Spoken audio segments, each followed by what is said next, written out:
देखिए यहाँ पर हमारा बहुत ही इम्पोर्टेंट क्वेश्चन है। यहाँ हमारा क्वेश्चन है, सबसे पहले हम क्वेश्चन को पढ़ेंगे, उसके बाद समझते हैं। इस क्वेश्चन को आप लोग सब तो बनाता होगा एकदम मेथड से, विधि से, लेकिन इसको हम विधि से भी बनाएंगे और सब मेथड में बनाएंगे इसका। तो देखिए सबसे पहले क्वेश्चन पढ़ते हैं। हमारा क्वेश्चन क्या है कि एक दुकानदार ने एक वस्तु 15% लाभ पर बेची। यदि वह वस्तु को 18 रुपए अधिक मूल्य पर बेचता तो उसे 18% लाभ होता।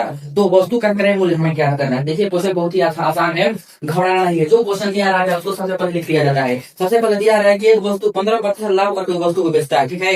एक दुकानदार है, मान लीजिए वहां पर देखिए दुकानदार है, एक वस्तु रखा हुआ है, देखिए उस वस्तु को 15% के लाभ पर बेचता है। कितने प्रतिशत के लाभ पर बेचता है, तो वह 20% यानी तो प्रॉफिट वाला है 15% इसको लाभ पर बेचता है, ठीक है। 15% के लाभ पर बेचता है। यदि वह 18 रुपए अधिक मूल्य पर बेचता है, यह जो वस्तु है इसको यह 18 रुपए, अब कितने रुपए, 18 रुपए अधिक मूल्य पर बेचता। कितने रुपए अधिक मूल्य पर, 18 रुपए अधिक मूल्य पर बेचता, तो उसे कितने प्रतिशत का प्रॉफिट होता है, तो उसे 18% का और प्रॉफिट होता है। कितने प्रतिशत का, 18% का प्रॉफिट होता है। तो हमें कह रहा है कि हमें इसका क्रय मूल्य ज्ञात करना है। जिसे इसको हम कैसे बनाएंगे, इसको सोल्व करेंगे। सबसे पहले जो दिया हम उसको लिख दिए, हम इसको सोल्व कैसे करेंगे एकदम साधारण भाषा में। तो प्रतिशत जो है, तो प्रतिशत है 30% बहल का प्रॉफिट। इसको जब हम तोड़ेंगे तो प्रतिशत घटेगा, हमारा 100 होगा। कितने बार में जाएगा, क्योंकि इसको डायरेक्ट बना सकते हैं हम, इसको हम डायरेक्ट बना सकते हैं। मान लीजिए सीपी मतलब कि क्रय मूल्य और एसपी मतलब कि विक्रय मूल्य है ना।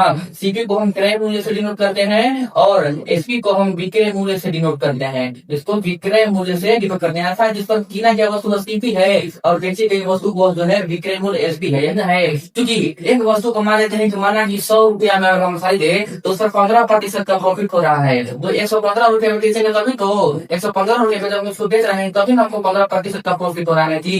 115 रुपये में हम 100 की वस्तु 115 में बेचेंगे तो 15% का प्रॉफिट होगा। वैसे ही हम कह रहा है कि कोई वस्तु 100 रुपया की है, जिसको जब 18% का प्रॉफिट हो रहा है, कितने प्रतिशत का, 18% का, अर्थात जब हम इस वस्तु को 118 रुपये में सेल करेंगे तब हमें 18% का प्रॉफिट होगा, 18% का प्रॉफिट होगा। तो कह रहा है यदि इस वस्तु को हम 18 रुपए अधिक में बेच दे तो हमें इतना का प्रॉफिट होता है, कितना, 18% का। अर्थात की इतना प्रॉफिट हमारा कितना, इतना प्रॉफिट इसके प्रॉफिट में कितना अंतर है, तो 3 का अंतर है। कितना का अंतर है, 3 रुपया का अंतर है। 3 रुपया लिखा है इसको।